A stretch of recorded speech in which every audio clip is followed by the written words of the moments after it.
Hey, Dale here from the Time Machine, and I don't know if you can imagine what it's like to ride a brand new 1919 Indian motorcycle for the first time. And here's kind of how it came down. Mo showed up a couple weeks ago with bits and pieces and boxes of this motorcycle. Well, we went right to work assembling the bike. Went together quite well. It was brand new.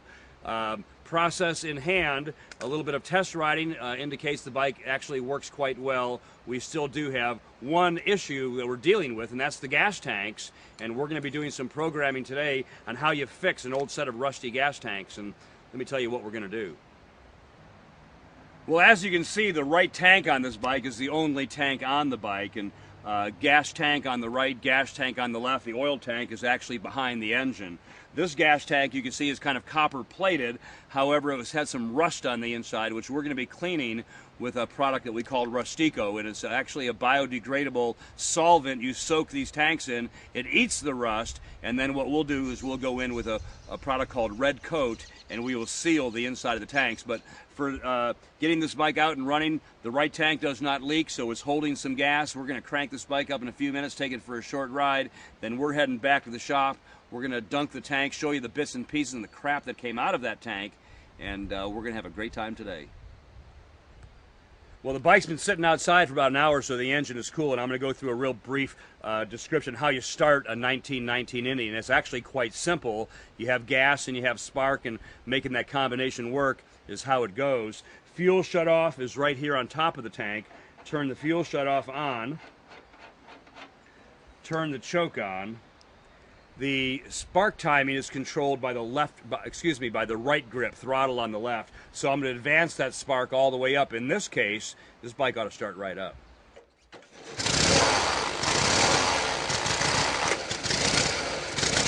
Don't jump off! Not going for a ride!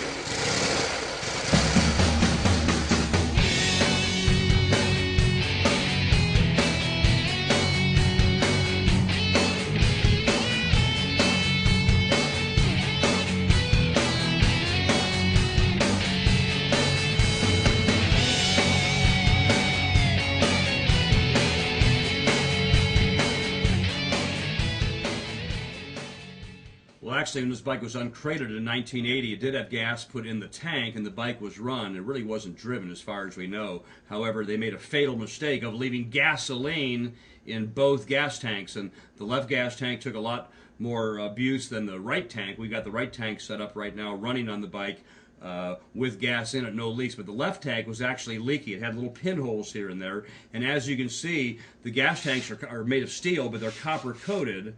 As a rust preventative, and then paint is applied. What we're going to be doing today is we're going to be taking this tank today. It's actually a several-day process, putting it in a product called Rustico, which eats the rust. And if you're wondering what all of this stuff is, that's actually a baffle that was inside the tank, and when it had rusted on the inside, it actually shook the baffle loose, creating a heck of a rattle. So we had a heck of a time actually peeling this thing down, cutting it very carefully with a torch from the gas cap, extracting all the bits and pieces, and now we have a tank that we feel we're ready to clean, and then paint, install on the bike, and go for a ride. Well, actually, the process to de-rust these tanks is quite simple. The product at hand is called Rustico Corrosion Treatment. As it says, a must for any motorcycle restorer. You can find them on the web at www.rustico.com.